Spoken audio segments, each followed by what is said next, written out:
राजस्थान में इस साल के अंत में होने वाले विधानसभा चुनाव को लेकर कांग्रेस, बीजेपी सहित सभी पार्टियों ने अपनी तैयारियां तेज कर दी हैं। इसी क्रम में राज्य के सीएम अशोक गहलोत ने प्रदेश की जनता को बड़ा तोहफा दिया है।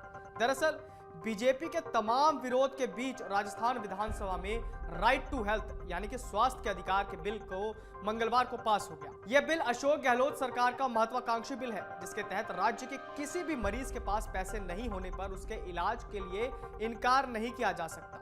इस ऐलान के साथ ही Rajasthan right to health bill पारित करने वाला भारत का पहला राज्य बन गया है। इस राज्य के किसी भी निवासी को सरकारी या प्राइवेट हॉस्पिटल इलाज करने से अब मना नहीं कर सकेंगे। हालांकि निजी डॉक्टर इस कानून को लेकर राज्य सरकार से उलझे हुए हैं। उनका कहना है कि इस कानून के कारण उनके कामकाज में नौकरशाही का दखल बढ़ेगा। ऐसे में सवाल उठता है कि तमाम अड़चनों के बीच इस बिल को पास करने का फायदा क्या कांग्रेस को आने वाले चुनाव में मिल सकता है? क्या कांग्रेस का यह दांव चुनाव में नई लहर की वजह बनेगा? पहले जानते हैं कि आखिर यह बिल में है क्या, क्यों हो रहा है इसका विरोध। राइट टू हेल्थ बिल के अनुसार राज्य का कोई भी निवासी आपातकाल के दौरान किसी भी निजी अस्पतालों या सरकारी अस्पताल में निःशुल्क इलाज करवा सकता है। वहीं इस नियम पर प्राइवेट अस्पताल के डॉक्टर विरोध कर रहे हैं। उनका कहना है कि इमरजेंसी कब और कैसे तय की जाएगी, इसका कोई दायरा तय नहीं किया गया है। ऐसे में कोई भी मरीज अपना बीमारी को इमरजेंसी बताकर मुफ्त में इलाज करवा सकता है। इस बिल में एक प्रावधान यह भी है कि अगर अस्पताल में इलाज करवा रहा मरीज किसी गंभीर बीमारी से ग्रसित है और आगे इलाज के लिए उसे दूसरे अस्पताल रेफर करना है, तो ऐसी स्थिति में एम्बुलेंस का व्यवस्था करना अनिवार्य है। इस प्रावधान पर आपत्ति जताते हुए प्राइवेट डॉक्टरों का कहना है कि अगर ऐसा हुआ तो एम्बुलेंस के आने जाने का खर्च कौन उठाएगा, और निजी अस्पताल उठाती है तो कितना उठा पाएगी। वाहवाही लूटने का आरोप है। इस बिल में कहा गया कि सरकारी योजना के अनुसार प्राइवेट अस्पतालों को भी सभी बीमारियों का इलाज निःशुल्क करना है। ऐसे में बिल का विरोध कर रहे डॉक्टरों का कहना है कि राज्य सरकार चुनाव को नजदीक देख प्राइवेट अस्पताल पर सरकारी योजनाएं थोप रही है। इलाज करने से मना करने पर क्या होगा? राज्य सरकार के अनुसार इस कानून को सभी सरकारी और निजी अस्पताल को मानना होगा।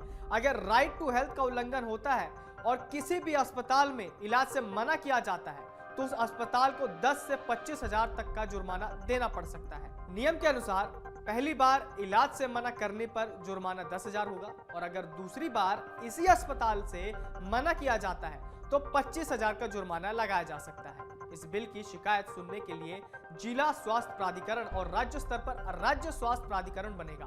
बिल के उल्लंघन से जुड़े मामले में प्राधिकरण के फैसले को किसी सिविल कोर्ट में चुनौती नहीं दी जा सकेगी। बिल को लेकर सत्ता और विपक्ष में जमकर नोकझोंक है।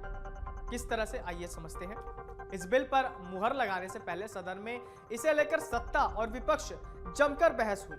स्वास्थ्य मंत्री प्रसादी लाल मीणा ने अपना तर्क रखते हुए कहा कि राज्य में ऐसी कई बड़े अस्पताल हैं जहां इलाज के दौरान किसी की मौत होने पर पूरे पैसे दिए बगैर पार्थिव शरीर नहीं ले जाने दिया जाता। ऐसे में कोई गरीब आदमी कहां से लाखों रुपए लेके आएगा?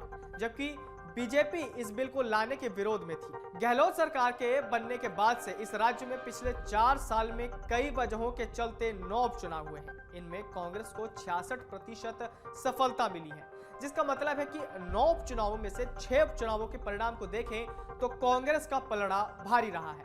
इन उपचुनावों में बीजेपी ने अन्य दलों के प्रत्याशियों को हरा दिया। इन उपचुनावों के परिणाम के दम पर ही अशोक गहलोत दावा करते हैं राज्य में सरकार विरोधी कोई लहर नहीं है। इस बिल को पास करने से आम लोगों में क्या फायदा होगा, अब ये जानते हैं। नीति आयोग की रिपोर्ट के अनुसार राजस्थान की कुल आबादी में 29.46% प्रदेशवासियों को गरीबी में गुजर बसर करना पड़ रहा है। वहीं इस राज्य के शहरी क्षेत्र में 11.52% और ग्रामीण क्षेत्र में 35.22% आबादी गरीब है। ऐसे में राज्य की लगभग 29.46% जनता कांग्रेस के इस बिल को लाने के फैसले से खुश होंगे। जाहिर है कि गरीबी के कारण उनके पास महंगे इलाज के लिए पैसे नहीं होंगे और कांग्रेस का यह बिल उनके लिए काफी मददगार साबित होगा।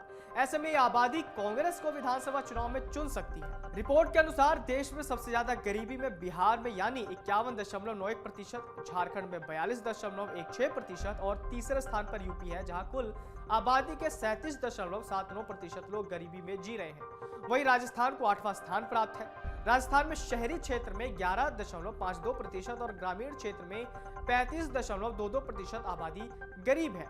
उदयपुर में भी लगभग आधी आबादी गरीब है और यह प्रदेश में 5वें स्थान पर है। इसके अलावा बाड़मेर की 56.13% जनसंख्या गरीब है। अब गणित जान लेते हैं राजस्थान के विधानसभा का। मौजूदा समय में इस राज्य में 200 विधानसभा सीटें हैं, जिस पर साल 2023 के अंत तक चुनाव होने वाले हैं। यानी राज्य में बहुमत का आंकड़ा 101 विधायकों का है। साल 2018 में हुए विधानसभा चुनाव की बात करें तो उस वक्त कांग्रेस ने बीजेपी को करारी मात दी थी। इस चुनाव में कांग्रेस 99 सीटों पर जीत दर्ज करने में कामयाब हुई थी, तो वही बीजेपी को 73 सीटों से ही संतोष करना पड़ा। इसके अलावा बीएसपी को 6, कम्युनिस्ट पार्टी ऑफ इंडिया को 2, भारतीय ट्राइबल पार्टी को 2, राष्ट्रीय लोकदल को 1, राष्ट्रीय लोकतांत्रिक पार्टी को 3 और निर्दलियों को 13 सीटों पर जीत मिली थी। राइट टू हेल्थ बिल के पास करने के साथ ही कांग्रेस जनता के बीच यह संदेश देना चाहती है कि वो इस चुनाव में जनता के मूलभूत सुविधाओं पर दे रहे हैं और ये बिल इसकी शुरुआत है। इसके अलावा फरवरी में पेश किए बजट में पार्टी ने देश के युवाओं, महिलाओं, किसानों और सरकारी कर्मचारियों के लिए तमाम घोषणाएं की थी। कांग्रेस विधायक पुष्पेंद्र भारद्वाज ने बजट पर कहा था कि अगर राज्य में कांग्रेस की सरकार रिपीट होती है तो युवाओं, छात्रों, महिलाओं और आम आदमी के लिए कई राहत भरे घोषणाएं किए जा सकते हैं। उन्होंने कहा कि इस बजट ने राजस्थान की जनता की झोली में खुशियां भर दी हैं। चिरंजीवी योजना की सीमा 10 लाख से बढ़ाकर 25 लाख कर दी गई। दुर्घटना बीमा योजना 5 से 10 लाख की गई है। राजस्थान में वर्तमान में कुल 5,41,41,348 वोटर प्रदेश में है। राज्य में महिला वोटर्स की बात करें तो इसकी संख्या 2,40,11,207 है, जबकि पुरुष वोटर की संख्या 2,62,30,141 है। ऐसे में अगर किसी भी पार्टी को आधी आबादी का भी साथ मिलता है तो विधानसभा चुनाव में उस पार्टी को बड़ी बढ़त मिल सकती है। यही कारण है कि राहुल गांधी ने अपने भारत जोड़ो यात्रा के दौरान महिलाओं के लिए विशेष तौर पर एक दिन समर्पित कर देने की रणनीति बनाई थी। माना जा रहा है महिलाओं की भारत जोड़ो यात्रा में भागीदारी कांग्रेस को मजबूत करने में भूमिका निभा सकती है। साल 2023 के अंत में होने वाला विधानसभा चुनाव का समय नजदीक आ रहा है।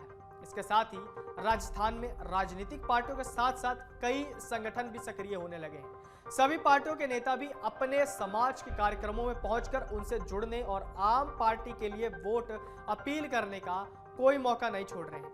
बीते कुछ सप्ताह को देखें तो राज्य में जाट और ब्राह्मण समाज ने बड़ी सभाएं कर अपनी ताकत दिखाई है। एक तरफ 5 मार्च को जाट महाकुंभ आयोजित किया गया तो 19 मार्च को जयपुर में ही ब्राह्मण महापंचायत हुई। अब अगले महीने यानी 2 अप्रैल को राजपूतों की बड़ी पंचायत भी होने जा रही है। वहीं भाजपा ने आने वाले चुनाव को लेकर एक्शन प्लान पर काम शुरू कर दिया है। इस बार राजस्थान में जीत पाने के लिए पार्टी छोटे छोटे प्लान बनाए हैं। पार्टी का सबसे ज्यादा ध्यान ओवरऑल विधानसभा सीट के बजाय एक बूथ को मजबूत करने पर है। पार्टी ने सभी बूथ मैनेजमेंट के लिए लगभग 10 लाख कार्यकर्ताओं की फौज खड़ी कर सकती है। अमर उजाला अब आपके टीवी पर भी।